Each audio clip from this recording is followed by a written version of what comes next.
ಎಲ್ರಿಗೂ ನಮಸ್ಕಾರ ಸ್ನೇಹಿತರೆ. ಈ ದಿನ ನಾವು ಮೂಲಭೂತ ಕರ್ತವ್ಯಗಳ ಕುರಿತು ನೋಡಿಕೊಳ್ಳೋಣ. ಈ ಮೂಲಭೂತ ಕರ್ತವ್ಯಗಳು ಏನಪ್ಪ ಅಂತಂದರೆ, ನಮ್ಮ ಮೂಲ ಸಂವಿಧಾನದಲ್ಲಿ ಏನಪ್ಪ ಅಂತಂದ್ರೆ ಈ ಮೂಲಭೂತ ಕರ್ತವ್ಯಗಳ ಬಗ್ಗೆ ಯಾವುದೇ ರೀತಿಯಾದಂಥ ಪ್ರಸ್ತಾಪವನ್ನು ಕಂಡುಬರುವುದಿಲ್ಲ. ಈ ಮೂಲಭೂತ ಕರ್ತವ್ಯಗಳ ಸಂಬಂಧಪಟ್ಟಂತೆ 1900ರಲ್ಲಿ ನೇಮಿಸಲ್ಪಟ್ಟಂಥ ಈ ಸರ್ದಾರ್ ಸ್ವರ್ಣ ಸಿಂಗ್ ಸಮಿತಿಯ ಶಿಫಾರಸಿನ ಮೇಲೆ ಏನಪ್ಪ ಅಂತಂದ್ರೆ ಸಂವಿಧಾನಕ್ಕೆ ಮೂಲಭೂತ ಕರ್ತವ್ಯಗಳನ್ನು ಸೇರಿಸಲಾಗಿದೆ.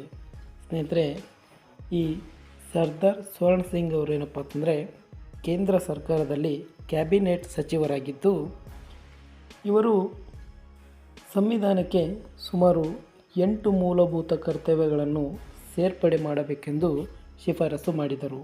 ಆದರೆ 10 ಮೂಲಭೂತ ಕರ್ತವ್ಯಗಳನ್ನು ಏನಪ್ಪ ಅಂತಂದರೆ ಸೇರ್ಪಡೆ ಮಾಡಲಾಯಿತು.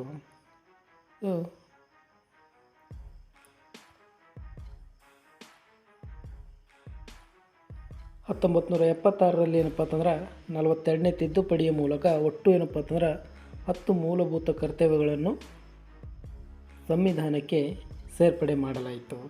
ತದನಂತರದಲ್ಲಿ 2002ರಲ್ಲಿ 86ನೇ ತಿದ್ದುಪಡಿಯ ಮೂಲಕ ಸಂವಿಧಾನದ ಭಾಗ 4ಎ ಏನಪ್ಪ ಅಂತಂದ್ರೆ 6ರಿಂದ 14 ವರ್ಷ ವಯಸ್ಸಿನ ಮಕ್ಕಳಿಗೆ ಶಿಕ್ಷಣ ಪಡೆಯುವಂಥ ಒಂದು ಅವಕಾಶವನ್ನು ಏನಪ್ಪ ಅಂತಂದ್ರೆ 11ನೇ ಮೂಲಭೂತ ಕರ್ತವ್ಯವಾಗಿ ಸೇರ್ಪಡೆ ಮಾಡಲಾಗಿದೆ. ಸ್ನೇಹಿತರೆ, ಅದರ ಕುರಿತು ಮುಂದೆ ನೋಡೋಣ.